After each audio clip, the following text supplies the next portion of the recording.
acceptable in your sight, O Lord, my strength and my redeemer.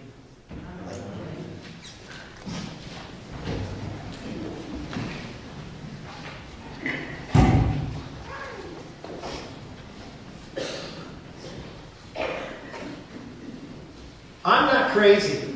I have been tested twice. The Episcopal Church tries to avoid wacko priests. And so before you start the long journey toward ordination in the priesthood, you have to meet with a psychiatrist. And then at the end of your seminary years, just before you get ordained, you have to go see a shrink again. That's in case seminary happened to drive you crazy. I'm not making this up. So you will be glad to know that I am not a wacko, at least according to two different psychiatrists. Now, over the years, I've seen a lot of psychiatrists in the line of my work, the two I met with, people I've consulted with over the years, and a whole bunch of psychiatrists who have dealt with my daughter all through her life. And like any other group of human beings, psychiatrists are a mixed bag. Some are pretty good, and some are mediocre. They all have both strengths and weaknesses. The most interesting psychiatrist I know of is one I have never met. I've only read about him. His name was John Rosen, and he lived and worked in New York City 30 years ago. He worked with the toughest patients of all, people with what they used to call catatonic schizophrenia. Now, psychiatrists usually stay aloof and separate from their patients, but not this guy. Dr. Rosen sometimes moved into the ward with his patients. Now, this was back in the bad old days of giant mental hospitals with big wards full of beds.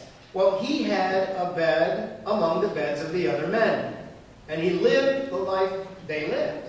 He ate with them. If they didn't talk, he didn't talk either.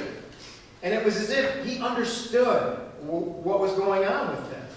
By living with them, he communicated something that many of them had not experienced in years. Somebody understands, and somebody cares. He hugged his patients. He put his own arms around them, and these were people that were often unattractive and even incontinent. But he hugged them, and he loved them back to life sometimes. Some of them began to speak after years of never saying a word. And often the first words they would say were thank you. Now, like all people, Dr. Rosen was a mix of good and not so good. There were other parts of his treatment style I've read about that were not so good. But I don't want to focus on those. Instead, I want to think about that one part of the way he treated his patients, where he moves in with them out of compassion for them. Doesn't that sound like an echo of the Incarnation? On that first Christmas, God came among us and pitched a tent among us. God laid aside all divine privilege and accepted human limitations. God now lives with humanity. And why does God do it? For love. Now, my wife and I, when we first got married, started out with pretty much nothing. We didn't have much money for years and years. Seminary did not help that situation. Now, I told you seminary did not drive me crazy, and it didn't. But it did keep us very poor. I had to buy a lot of books in addition to the tuition. And I know that I bought more books than I should have because I really love books. So early in our marriage, gifts to each other was really a challenge. But my sweet wife has always been very clever.